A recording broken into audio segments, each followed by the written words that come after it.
In the 1870s, the Chinese began arriving in California. They came from all over China, escaping poverty or the draft. What? Because the real story here is not just about how things changed, but how people struggled to keep up with those changes. No federal troops would be sent to stop violence. From then until the civil rights movement of the 1950s and 60s, racial violence continued throughout the South. The population was growing fast thanks to higher birth rate and to the influx of immigrants seeking new lives in America. This squashes competition and allows the business to set prices without regard to supply and demand. In 1880, and again between 1880 and 1920, so that's 4 times the population. In just 60 years, the telephone, the light bulb, the typewriter, and the automobile revolutionized communication, work, and leisure. Electricity powered homes and factories, but arguably the most important development was the internal combustion engine. This led to the creation of automobiles and airplanes, but along with these advances came environmental consequences. Pollution increased as factories and vehicles spewed soot and chemicals into the air and water. And with so much emphasis on industry and economic growth, there was little concern for the environment. The main reason for this was an increase in the birth rate, but immigration also played a key role. Check out my videos for Unit 1 through Unit 7 here. I've got videos on all kinds of topics like westward expansion, the Civil War, and the Great Depression. Click on a thumbnail to watch a video and don't forget to subscribe. I'm out.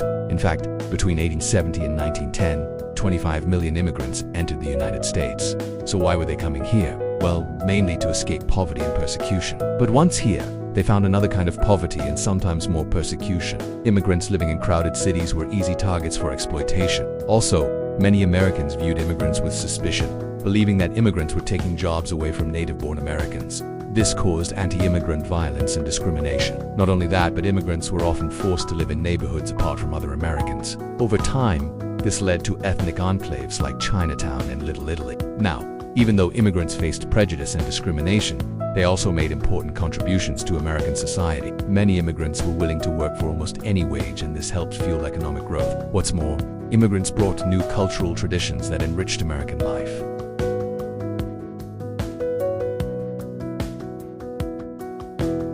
So the faster they worked, the more money they earned. The problem was that this often led to unsafe and unhealthy working conditions. Workers tried to compensate for dangerous conditions by forming labor unions. These were groups that would advocate for better working conditions, higher wages, and shorter hours, but business owners generally opposed to labor unions. Sometimes they hired private guards to break union strikes, but despite these obstacles, labor unions continued to grow throughout the period. So let's look at each of these one by one. Also, new inventions and scientific discoveries were changing daily life in the US economy. But after the Civil War, manufacturing became the dominant part of the economy. First, industrialization. This was the biggest change the United States experienced during this period. Before the Civil War, agriculture and commerce dominated the economy. Remember, industrialization means the transition from handmade goods to machine-made goods. The result was an explosion of economic growth. The gross national product, the total value of everything produced in the country, doubled between 1870 and 1890 and quadrupled between 1890 and 1914. The United States went from being a mostly agricultural nation to a major industrial power, and at the heart of this boom was big business. These were giant corporations that dominated entire industries. Large factories operated by machines with interchangeable parts could produce a huge quantity of identical goods in very little time. Examples include Standard Oil, US Steel, and the American Tobacco Company. Big businesses controlled entire industries, producing enormous quantities of goods at record speed, and they accomplished this with incredible efficiency. And what's more, these products were cheaper than ever. The mass production of steel, for example, lowered the price by 80% in just a few decades. This transformation didn't happen overnight. Industrialization began during the early 1800s with the invention of new machines, but the real boom started after the Civil War. Let me explain why. After the Civil War, millions of acres of cheap land were available in the West, so people invested this land, which led to the rapid growth of agriculture. But this abundance of raw materials combined with the rise of big business created a dynamic known as the free enterprise system. This is an economic system based on capitalism in which there is a balance between supply and demand, and prices are regulated by competition. If a businessman wants to make money selling shoes, for example, he will try to sell the best pair of shoes possible for the lowest price. Otherwise, he'll lose out to his competitors, and this intense competition regulates prices. Also, the free enterprise system encourages innovation. If you can invent a better shoe, then you'll make more profit.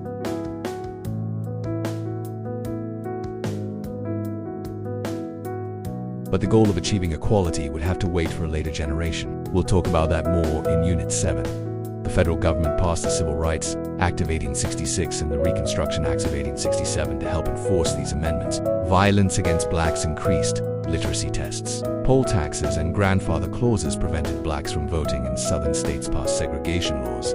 It was depressing. To get right to it, let's go back to where we left off at the end of the Civil War. The war had been won, but the fight over rights had just begun. Racial discrimination. Chinese immigrants were not wanted. The 13th, 14th, and 15th Amendments abolished slavery, granted citizenship to African Americans, and guaranteed voting rights. At least on paper, things were looking good. But Southerners resisted bitterly. But once there, they found another kind of draft. Then the Chinese were put on the low jobs. They were constructing America's western half. The jobs they took, mining and manual labor, were considered low status, and the pay was miserable. Here's a quote from a guy named Wang Xing, who was born in China in 1838 and ended up in California. He said the Chinese has done the hard work for the building of the railroad. When the railroad was finished, they did not want the Chinese anymore. And when they turned around, the face of Eastern America was completely different. Skyscrapers crowded the streets, factories belched smoke, and from coast to coast, trains were carrying passengers and freight. The population of the United States doubled between 1860, for example. Monopolies. Monopolies are when a single company controls an entire market. So let's talk about how we got from the Civil War to World War I. Then after Reconstruction ended in 1877, the federal government withdrew its support from the South. Meanwhile, the rest of the country was undergoing major changes. The United States was becoming an industrial giant. Now, there were some problems with this. Second, population growth. Finally, new inventions and discoveries. During this period, inventors introduced dozens of inventions that transformed American life. Alright, click here to keep reviewing for Unit 4. And if you want to review all the units in one place, alright, class, settle down, settle down, settle down. Alright, Chapter 4. Let's get started. So, in the year 1905, the United States was a country of contrasts. Skyscrapers began scratching the sky in New York City, while in the farmlands of Kansas, horses still pulled plows. It was a time when the idea of the American dream was beginning to take shape, but for many, the dream was still far away. Now let's start off with the cities, because that's where things were really changing. Factories buzzed across the nation. Men, women, and even children worked long hours in dark, smoky buildings. Machinists roared, hammers pounded, gears ground. For some, this was a chance at money, at a new life. But for many, it was just hard, dangerous work. In cities like Chicago, Pittsburgh, and Boston, people filled crowded tenement houses. Now, these buildings were old, often with no running water, no heat, and no safety. Families shared tiny rooms. Sometimes 3 or 4 children slept in one bed, wrapped in old coats to stay warm. Windows were grimy, floors were sticky, roofs leaked, rats ran freely, and sometimes so did the criminals. But if the houses were bad, life outside wasn't much better. Streets were dirty, too. Garbage piled up. Kids played with broken toys and animals roamed everywhere. Oh, and don't forget the noise. Carts clanged over cobblestones, streetcars screeched, people shouted, musicians played. It was always noisy. And then there were the children. You see, children didn't go to school like they do today. In fact, many never even learned how to read. By the age of 8 or 9, they were already working cleaning chimneys, running errands, shining shoes, or sewing clothes in cramped factories. Their small hands were valuable for the machines. It was dangerous. Many were injured. But back then, no one talked much about safety. Now, those weren't the only kids working. African American children worked, too. After the Civil War, many had come north looking for a better life, but they found poverty and hate. In the South, the pain of the Civil War still echoed. Although slavery had ended, many black Americans lived in fear. They were not treated equally. Jim Crow laws ruled, keeping people separated by skin color. Black children had different schools.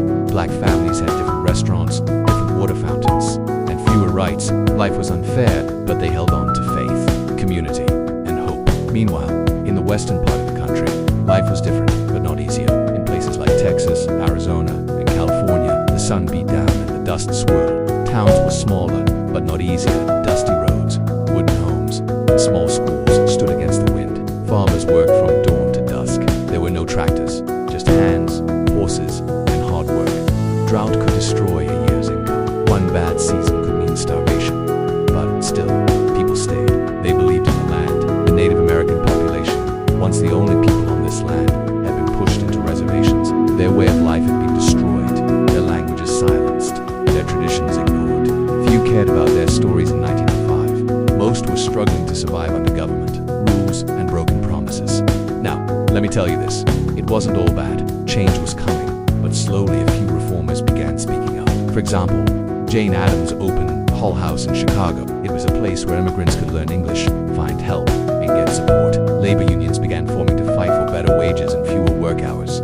Journalists called muckrakers wrote articles exposing the truth about child labor, unsafe food, and greedy businessmen. One of them was Upton Sinclair. In 1905, he was researching what would become his most famous book, The Jungle, about the horrors of the meatpacking industry. It shocked the public and pushed the government to pass new food safety laws. But most people didn't know about reforms, they were busy surviving. Okay, class, time for a pop quiz. What were tenements?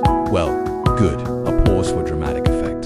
Tenements were those run-down apartment buildings, dark and crowded, where many poor families lived. Moving on. What were Aha. Excellent. These were journalists who wrote about the bad things happening in society, trying to make a change.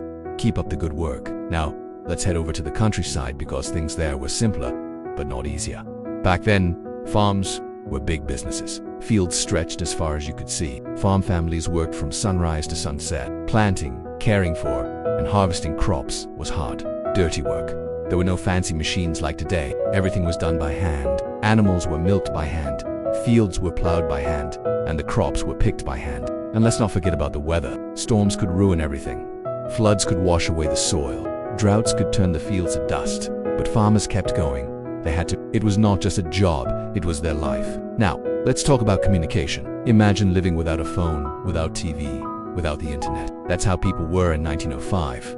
News traveled by newspapers and word of mouth. Entertainment came from books, church gatherings, or street performers. People saw plays, rode on streetcars, or attended town events. Families spent evenings together, sharing stories and playing games. Life was slower, quieter. There was no rush. Let's head back to the cities for a minute because things were pretty interesting there. At night, city streets were lit by gas lamps. Horses pulled carts full of coal and milk. Stores closed early, but the night was filled with activity. Street vendors sold food, musicians played, and kids chased each other. It was a time for everyone to enjoy the city after the sun went down. Oh, and let's not forget the food. Back then, supermarkets didn't exist. People bought fresh food from markets or delivered from local shops. Meat was bought from butchers, fruits and vegetables from vendors, and bread from bakers. Meals were simple, often with ingredients from nearby farms. Speaking of food, let's talk about two very different holidays. Christmas was celebrated with carols, lights, and family gatherings. Thanksgiving was a time for feasting and parades. Families made their own decorations and gifts. There were no big stores to buy everything ready. Life was simple, but also full of spirit. People stayed close to home, enjoying the little things. Now, let's talk about disease. It was everywhere. Doctors didn't always know how to treat illnesses, and there were no antibiotics. If a child got sick, families prayed. Many children never reached their 5th birthday. People caught diseases from dirty water, close living quarters, and lack of basic medicines. It was a scary time to be sick. And finally, let's talk about the environment. Back then, no one really cared about pollution. Factories made the air dirty. Rivers were filled with waste, and forests were cut down without a thought for the future. Nature was seen as something to use, not to protect. People wanted progress, not preservation. But here's the thing. Despite all the hard times, people were proud of their lives. Families stayed close. Neighbors helped each other. Music played from porches. Churches offered hope. Immigrant traditions brought flavor and color. Life was not perfect, but it was real. By the way, class, it's important to remember that life wasn't the same for everyone. African Americans, Native Americans, and other minorities faced extra challenges. They worked hard for civil rights and equality, and even though things didn't change much in 1905, their fight was important for the future. Overall, life in 1905 was slow, simple, and often painful, but it was also full of spirit. People still laughed, still fell in love, still believed in tomorrow. They didn't have much, but they had pride. They built the foundation of the country we live in today. Now, when we look back now, it's easy to see the past as boring, but every crack in the pavement, every black and white photo, every forgotten journal hides a story of someone who dared to dream in a world that gave them nothing. So next time you walk through a modern city, remember the kids who cleaned chimneys, the mothers who cooked meals with no electricity, the fathers who lost fingers to factory machines. They were real. They were tired, but they were brave. And that is the real old America. All right, class, that's it for today. Remember, history is more than dates and names. It's the story of real people. Keep asking questions, keep exploring, and always remember, you are the new generation of historians. And together, we can bring these stories to life. Class dismissed.